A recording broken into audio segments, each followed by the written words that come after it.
عنهم إن كنتم فاعلين. اگر تم اپنے الہوں کی مدد کر ہی سکتے ہو تو پھر ابراہیم کو جلا دو. جب انہوں نے آگ کو اکٹھا کیا اپنی نظر و نیاز مانتے ہوئے، اس قدر تاریخ میں آج تک آگ نہیں جلائی گئی تھی، لیکن خالق کائنات رب ارض و سما جس کی خاطر ابراہیم علیہ السلام ایک اللہ کی طرف دعوت دے رہے تھے، اللہ فرماتے ہیں قلنا یا نار کونی بردا وسلاما علی ابراہیم.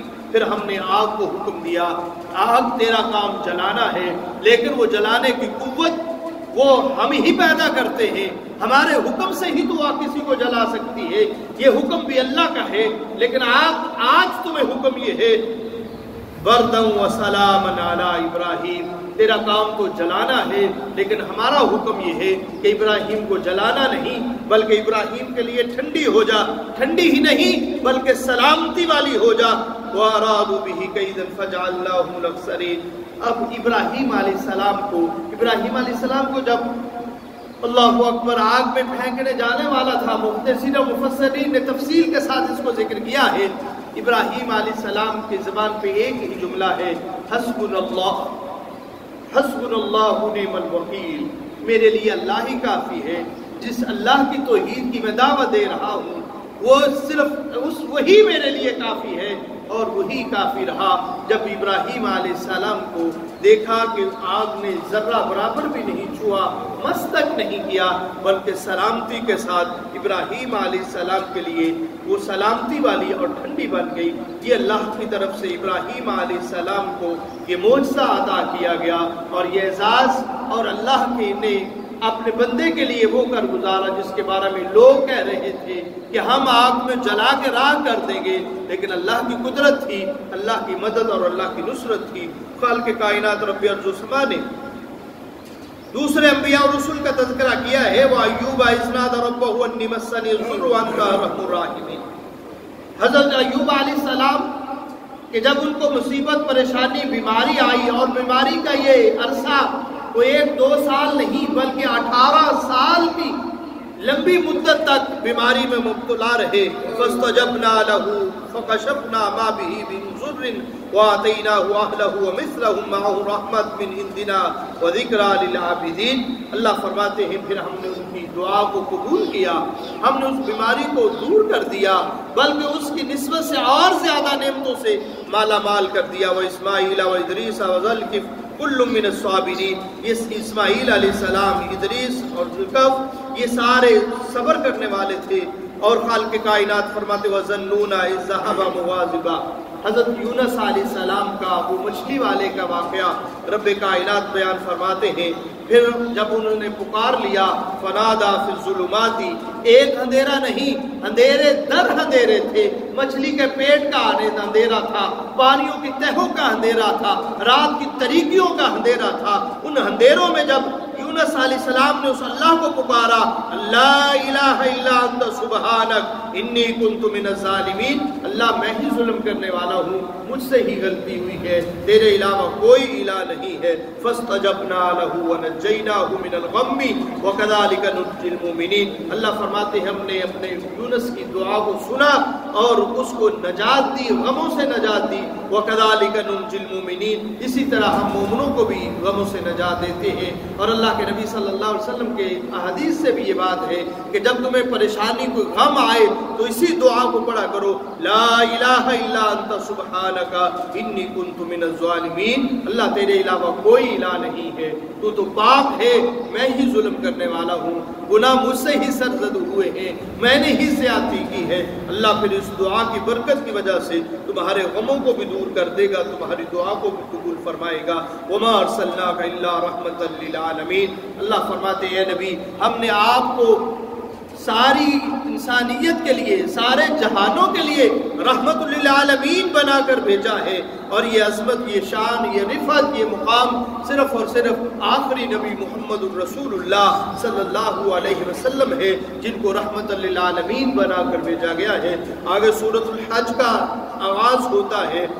اللہ فرماتے ہیں یا ایھا الناس اتقوا ربکم، اے لوگو اللہ سے ڈر جاؤ جو تمہارا رب ہے.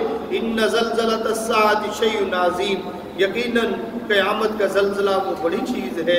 یوم ترونہا تذہل کل مرضعۃ عما ارضعت وتضع کل ذات حمل حملها وترى الناس سکارى وما هم بسکارى ولكن عذاب اللہ شدید. اللہ نے اس زلزلے کی کیفیت کو نقل فرمایا ہے کہ جب دودھ پلانے والی اپنے دودھ پلاتے ہوئے بچوں کو بھول جائے گی، حاملہ عورت اپنے حمل کو ضائع کر بیٹھے گی.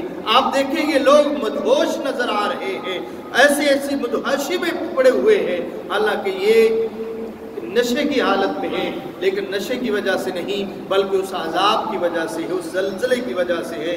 خالق کائنات رب ارض و سما فرماتے ہیں یا ایھا الناس ان کنتم فی ریب من البعث، کہ تم شک کرتے ہو کہ تمہیں دوبارہ زندہ کیسے کیا جائے گا. فَإِنَّا خَلَقْنَاكُم مِّن تُرَابٍ ثُمَّ مِّن نُطْفَةٍ. پھر رب کائنات تمہاری تخلیق کا تذکرہ کرتے ہیں کہ اپنی تخلیق کو تو دیکھو، ہم نے تمہیں مٹی سے پیدا کیا اور تمہیں ایک نطفے سے پیدا کیا اور پھر اس کا لوتھڑا بنایا، اور وہ کیفیت اور وہ حالت تمہاری بدلتی گئی. اب اس کے بارے میں تم شک کر رہے ہو جب تم کچھ بھی نہ تھے، اس اللہ نے تمہیں تخلیق کیا. اب تو تمہاری ایک حالت اور کیفیت اور جثہ موجود ہے، اب اللہ کے لیے دوبارہ تمہیں پیدا کرنا، زندہ کرنا یہ کیسے مشکل ہے. وَأَنَّ السَّاعَةَ لَآتِيَةٌ لَا رَيْبَ فِيهَا. اس لیے کہ قیامت میں ذرہ برابر بھی شک نہیں ہے، وہ اس میں شک نہیں کیا جا سکتا، وہ آنے ہی والی ہے، وہ قائم ہونے والی ہے. وَأَنَّ اللَّهَ يَبْعَثُ مَن فِي الْقُبُورِ. اللہ رب العزت جو قبروں میں ہیں ان کو دوبارہ زندہ کیا جائے گا، دوبارہ اٹھایا جائے گا. یہ اللہ کا فیصلہ ہے. خالق کائنات رب ارض و سما فرماتے ہیں أَلَمْ تَرَ أَنَّ اللَّهَ يَسْجُدُ لَهُ مَن فِي السَّمَاوَاتِ وَمَن فِي الْأَرْضِ. کیا آپ دیکھتے نہیں کہ اللہ کے سامنے زمین و آسمان اور اس میں جو کچھ ہے وہ اللہ کے سامنے سجدہ ریز ہو رہے ہیں. یسجد لہو، اس کے لیے سجدہ کرتے ہیں، اس کی تسبیح کو بیان کرتے ہیں، اس کی پاکی کو بیان کرتے ہیں. اور خالق کائنات رب ارض و سما نے ابراہیم علیہ السلام کا وہ تذکرہ بیان کیا ہے کہ جب ابراہیم علیہ السلام کو بیت اللہ کو طہارت اور پاک کرنے کا، اور پھر وَأَذِّن فِي النَّاسِ بِالْحَجِّ يَأْتُوكَ رِجَالًا وَعَلَىٰ كُلِّ ضَامِرٍ يَأْتِينَ مِن كُلِّ فَجٍّ عَمِيقٍ. اے ابراہیم لوگوں کو اللہ کے گھر کی طرف اور حج کی دعوت دیجئے. اور یہی وہ اذن تھا، یہی وہ اعلان تھا جو ابراہیم علیہ السلام نے کیا تھا.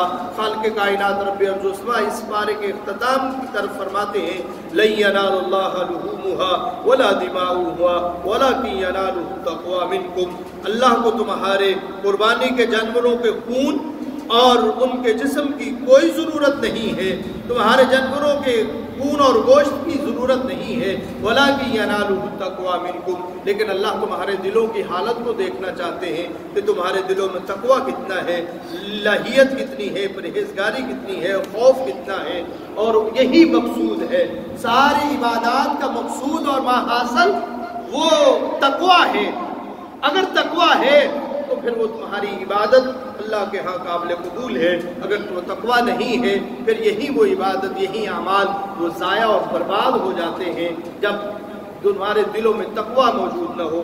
خالق کائنات رب ارض و سما فرماتے یا ایھا الذین آمنوا ارکعوا واسجدوا واعبدوا ربکم وافعلوا الخیر لعلکم تفلحون. اے ایمان کا دعویٰ کرنے والو، اللہ کے سامنے رکوع اور سجدے کرو اور اللہ کی عبادت کرو اور نیکی کے کام کرو، شاید کہ تم فلاح پا سکو، کامیاب ہو جاؤ. وجاہدوا فی اللہ حق جہادہ. اللہ کے راستے میں جہاد کرو جس طرح جہاد کرنے کا حق ہے. اور یہ وہ ایک جملہ ہے ملت ابیکم ابراہیم هو سماکم المسلمین. یہ ایک جملہ ہے جس کی وجہ سے آج ایک نام نہاد جماعت جو اپنے آپ کو مسلمان کہتی ہے، اور یہی جملے کو لے کر کے سماکم المسلمین کہ ہمارا نام اللہ نے مسلمین رکھا ہے، اور جماعت المسلمین کے نام سے ایک بہت بڑا فتنہ جو ہمارے اندر پایا جاتا ہے. اور یہ ایسا وہ فتنہ ہے کہ اپنے آپ کو مسلمان کہتے ہوئے کہ ہمارا نام صرف اللہ نے مسلمان رکھا ہے اور ہمارے علاوہ جو بھی ہے وہ کفر ہے، نعوذ باللہ. اور یہی سبب ہے، ایسے بھی بد نصیب ہیں کہ جو اپنے آپ کو جماعت المسلمین میں شامل سمجھتے ہوئے اپنے ماں باپ کا جنازہ پڑھنا ان کو نصیب نہیں ہوتا، اس لیے کہ وہ ان کی جماعت میں شامل نہیں ہوتے. وہ کہتے ہیں کہ یہ کفر ہے اور اپنے آپ کو وہ مسلمان سمجھتے ہیں. ہر ایک دوسری جماعت کو وہ اس لیے کفر کہتے ہیں کہ اپنے آپ کو اہل حدیث کہلواتے ہو، دیوبند کہلواتے ہو، اہل سنت کہلواتے ہو، یہ نام رکھنے اس لیے کفر ہے کہ اللہ نے تمہارا نام مسلمین رکھا ہے، جبکہ ان کا یہ دعویٰ یہ باطلانہ دعویٰ ہے، اس لیے کہ خالق کائنات رب ارض و سما کے قرآن حکیم میں ہی بلکہ اس بارے کے اگلے آغاز میں ہی اللہ فرماتے ہیں قد افلح المومنون، فلاح پا گئے کامیاب مومن۔